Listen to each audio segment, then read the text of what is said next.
All right, guys, here is another quick update from AutoChimp Electronics. What we are doing is, this was a long and probably our most requested update, was to have lighting on the switches. Now, the current versions don't have lighting, but we are finally designed and manufacturing at the moment new upgraded switching. So this is all the new switching that's going to be coming out. We have the 22 millimeter, the 32 millimeter and the 37 millimeter are all going to be available. They're going to come out like this: camera 1, camera 2, camera 1, camera 2, camera 1, camera 2, depending on what blanks you have available on your Toyota. So camera 1 will turn on the factory reverse camera. Camera 2 will operate the second camera when you're using our multi-camera kits for adding extra cameras to the factory screen. But here is the upgrade that we did. We finally added lighting to these. So I'm just going to plug this in and show you.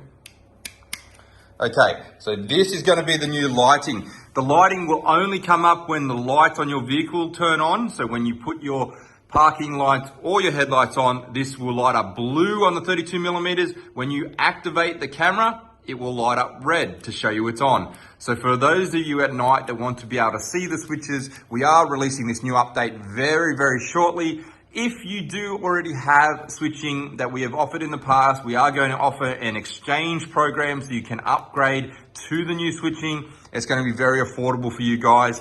If you are getting the 37 millimeter switching, the lighting is going to be green, okay? It's going to be green lighting because the older style switches, it was green illumination in the vehicle.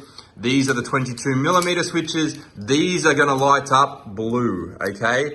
And 22 millimeter switches had to be separate because we could not do them in one switch due to size restrictions.